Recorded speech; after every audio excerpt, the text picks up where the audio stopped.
주님은 우리의 왕이십니다. 주님은 우리의 힘이시고 주님은 우리의 지혜이시고 주님은 우리의 모든 것 되십니다.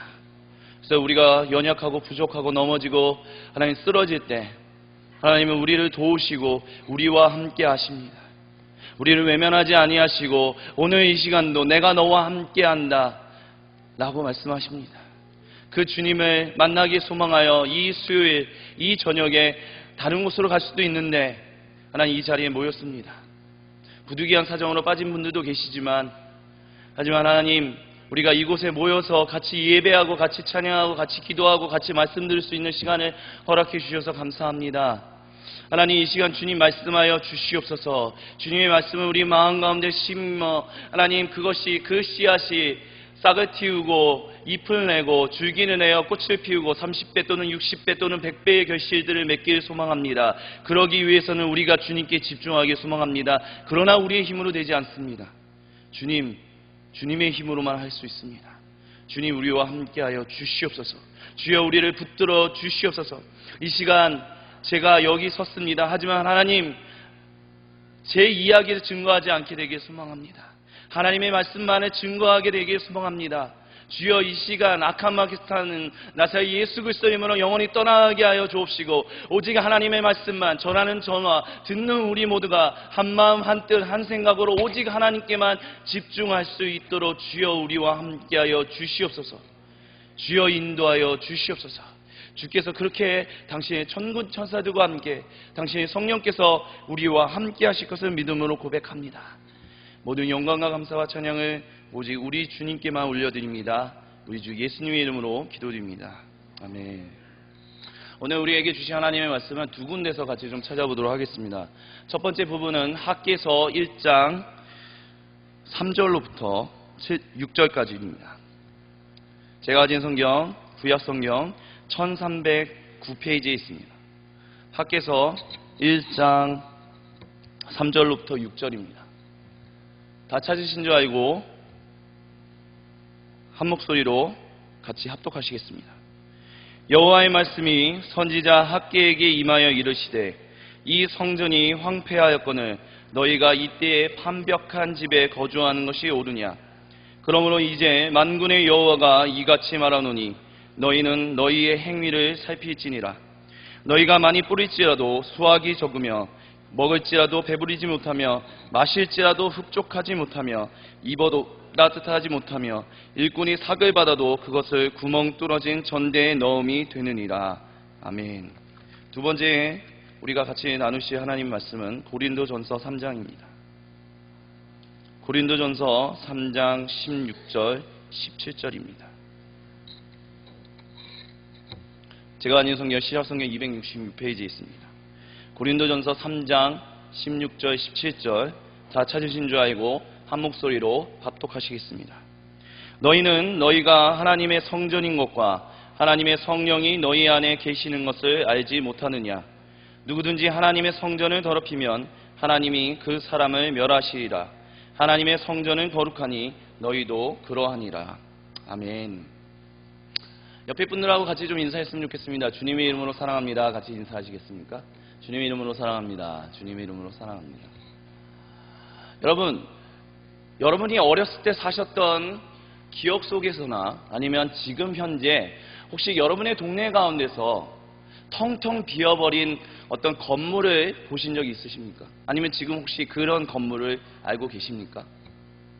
저는 어렸을 때 제가 살았던 곳은 강서구라는 동네였습니다. 그 강서구에는 이제 우장산동이라고 하는데 거기에는 제가 사는 그 아파트의 가까이에 굉장히 이렇게 다 완성된 이제 상가 건물이 하나 있었습니다. 근데 그 상가 건물이 제가 이제 초등학교 3학년 때 제주도에서 이제 서울로 다시 왔는데 그 건물이 그때부터 초등학교 4학년, 5학년, 6학년, 중학교 3학년까지 계속 그 건물이 닫혀 있는 겁니다. 그러니까 아무도 쓰지 않는다는 거죠. 그게 너무나 이상했습니다. 다른 데는 다 불이 켜져 있고 저녁에는 다 가로등이 불이 켜져 있고 가게에 불이 켜지고 다 그러는데 오직 그 상가 건물만 굉장히 큰 건물이었거든요. 그 큰 상가 건물만 불이 안 들어오는 거예요. 그래서 어린 마음에 저는 그 건물을 지나다니는 것이 굉장히 두려웠었습니다.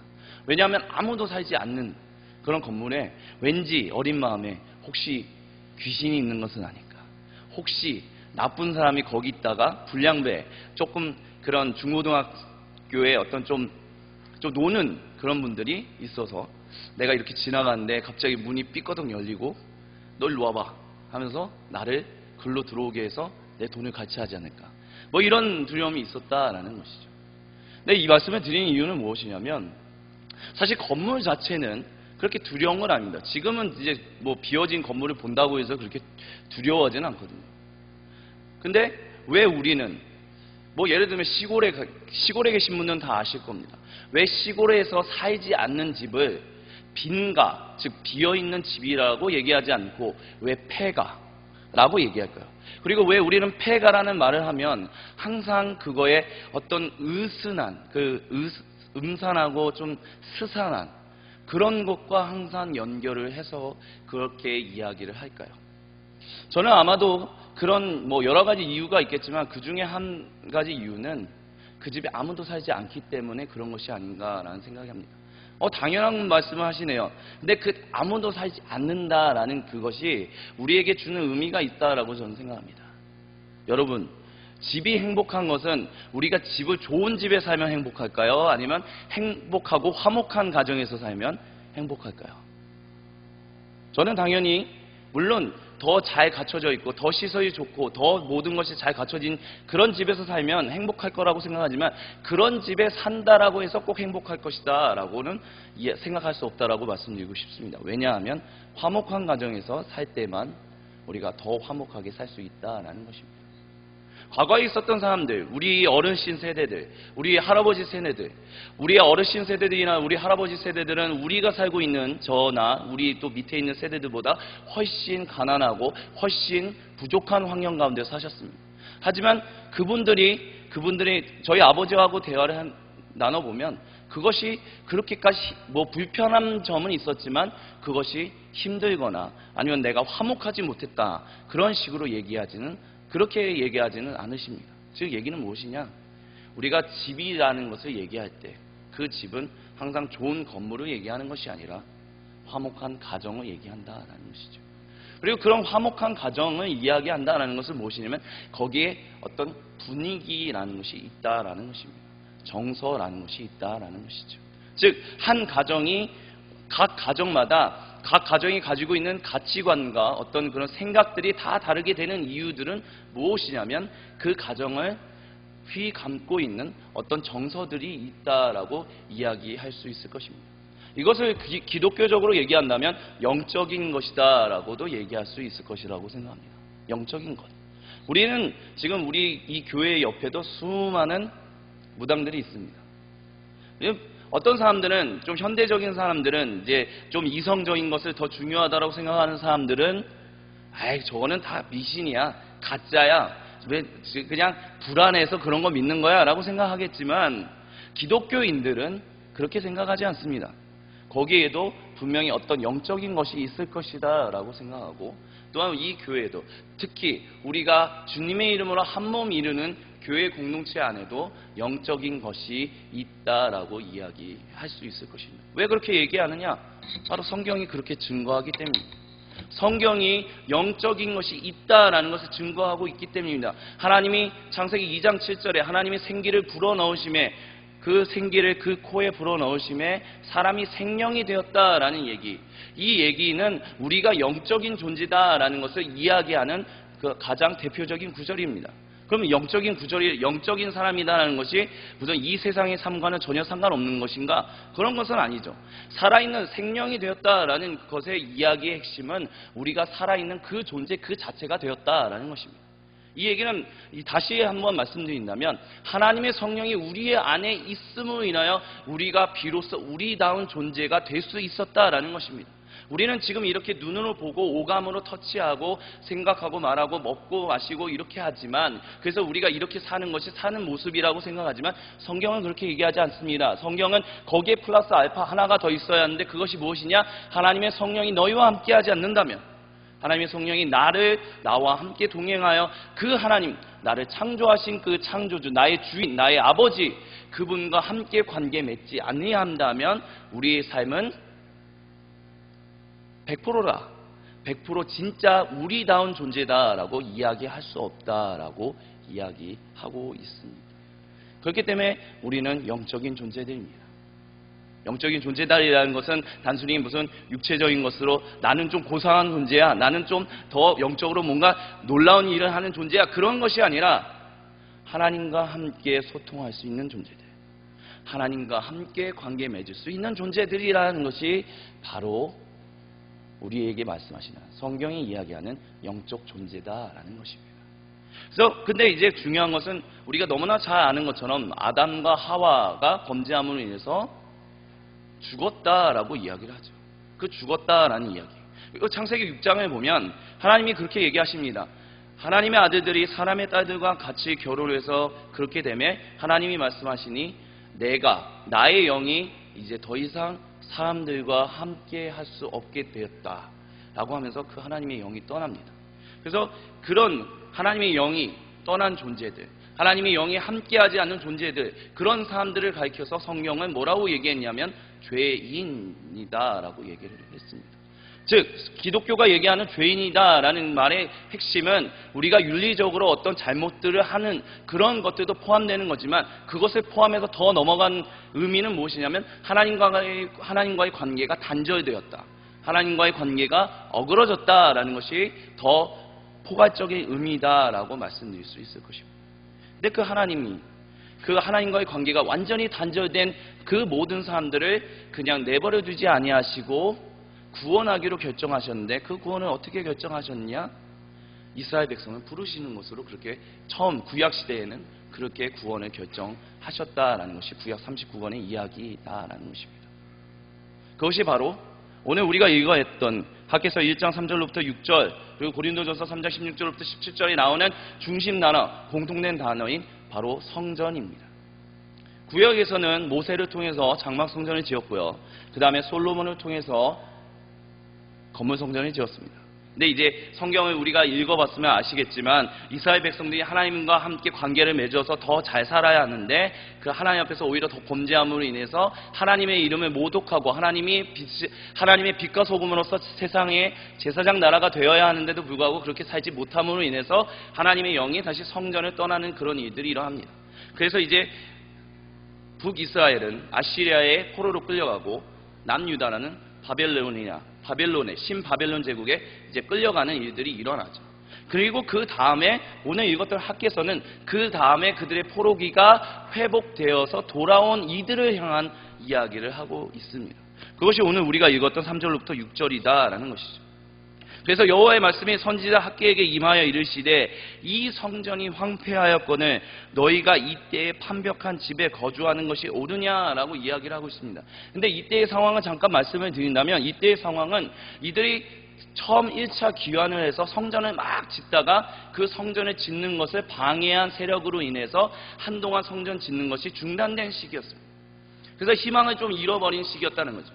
방금 전에 제가 서두에 말씀드렸던 것처럼 그들의 집 중간에 그들이 모여 사는 마을 공동체의 중심에 폐허가 되어 있는, 아직 다 짓지 않은 그런 건물이 지금 있다라는 것입니다. 근데 그것에 대해서 이들이 어떻게 해야 할 것인가, 그것을 어떻게 해야 할 것인가 라고 어찌해야 할지 모르는 그 순간에 있을 때 하나님이 16년이 지나서 이 학개를 통해서 말씀하시는데 너희가 이제 다시 성전을 지어야 한다라고 이야기를 하고 있다는 것입니다.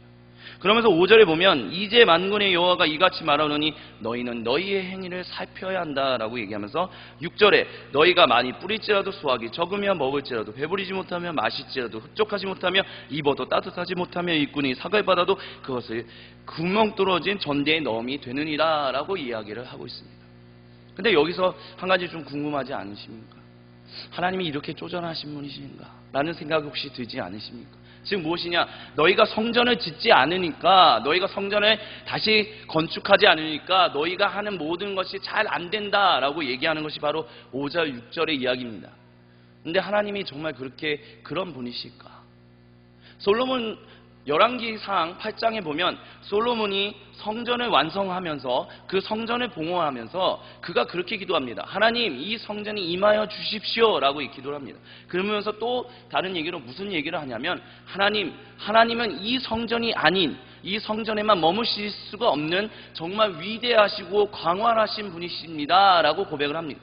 즉 그 이야기는 무엇이냐면 솔로몬이 성전을 지었지만 그 성전 안에만 하나님이 머무시는 그런 좁은 하나님은 아니다라는 것입니다.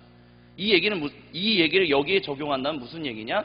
성전을 다시 짓지 않는다라고 해서 하나님이 머무실 집이 없다라고 얘기해서 하나님이 이와 같은 이야기를 하는 것이 아니다라는 것입니다.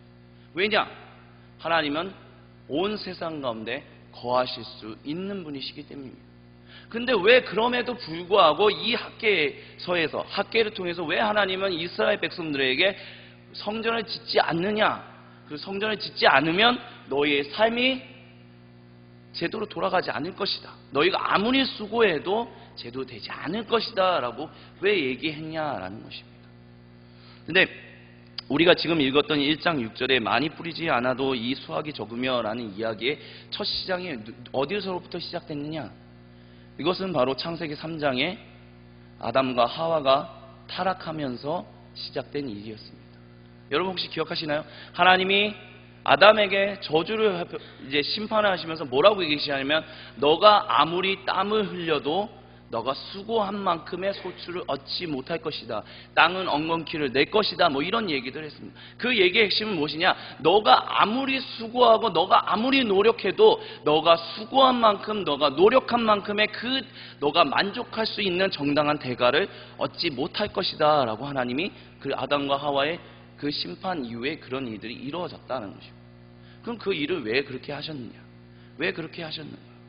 그것은 무엇이냐면 하나님 앞에서 그들이 수고하고 아무리 땀 흘리고 아무리 노력해도 자기들이 만족할 수 있는 그런 정당한 대가를 얻지 못한다라는 것에 그 깨달음으로 인해서 우리의 수고로 이 세상을 살 수 있는 것이 아니구나. 우리의 노력만으로 이 세상을 내가 온전하게 살아갈 수 있는 것이 아니구나. 나의 창조주 하나님을 기억하게끔 하기 위하여 그와 같은 일을 하셨다라고 우리는 기억해야 할 것입니다. 즉 같은 맥락에서 그 이야기를 이 말씀에 적용해야 한다라는 것입니다. 단순히 하나님이 쪼잔해서 너희들이 성전을 삐까뻔쩍하게 정말 멋지고 정말 웅장하고 정말 화려하게 짓지 않으면 내가 너희들을 심판할 것이고 너희들이 제도 될 것이 아니다 이런 것이 아니라 그들의 삶이 지금 성전이 없기 때문에 그 성전이 멈춰져 있기 때문에 그 곳 가운데 하나님이 없기 때문에 그들이 아무리 수고하고 노력하고 아무리 열심을 다한다 할지라도 결국 찾아오는 것은 공허요 슬픔과 아픔과 위로 없는 그런 공허함만 찾아온다. 그렇기 때문에 너희는 성전을 지어야 한다라는 얘기를 지금 하고 있다라는 것입니다. 즉 한마디로 정의를 드린다면 너희가 다시 하나님께로 돌아오기 위해서는 나의 영이 머물러야 할 그 집이 다시 완성되어야 하는데 그 집이 무엇이냐? 바로 성전이다라고 이야기하고 있다라는 것입니다. 우리 성전을 지으라는 얘기의 핵심은 단순히 하나님만을 위한 것이 아니에요. 너희가 온전히 이 세상에서 정말 억눌리지 않고 슬퍼하지 않고 아파하지 않고 눈물 흘리지 않고 공허해하지 않고 이 세상에서 진실로 기쁨과 감사와 평안과 생명이 넘치는 그 삶을 살아가게끔 하기 위하여 하나님이 성전을 지으라라고 이야기하고 계시다라는 것입니다. 그것을 우리의 시대로 적용한다면 어떻게 적용할 수 있을까요? 그것이 바로 오늘 읽었던 고린도전서 3장 16절부터 17절입니다.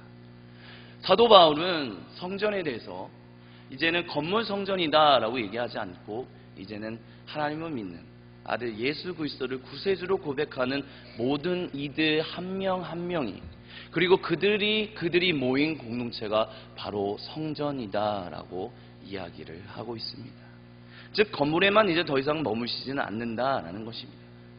이제는 예수님을 믿는, 예수님을 진실로 사랑하고 예수님으로 인하여 하나님을 더 뜨겁게 사랑하고 하나님으로 인하여 예수님이 나의 생명을 구원하신 그것으로 인하여 내가 이웃을, 주님이 나를 사랑하신 것 같이 내가 이웃을 사랑하겠다라고 이야기하는 그 그리스도인들을 가리켜서 사도 바울은 성전이다라고 이야기하고 있다라는 것입니다. 근데 사도 바울은 3장 17절에서 누구든지 이 성전을 더럽히면, 다른 말로 한다면 누구든지 이 성전을 어지럽히면, 누구든지 이 성전이 성전되게 하지 못한다면 그들의 삶이 하나님 앞에서 온전하지 못할 것이다 라고 사도 바울은 이야기하고 있습니다.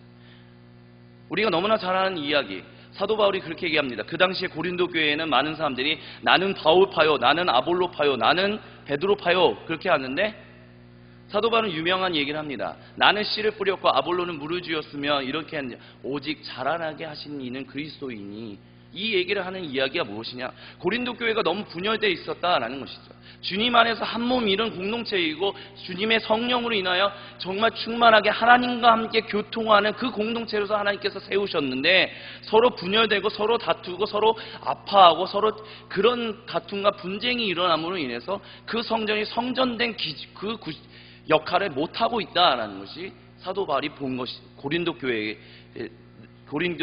문제로 본 것이었습니다.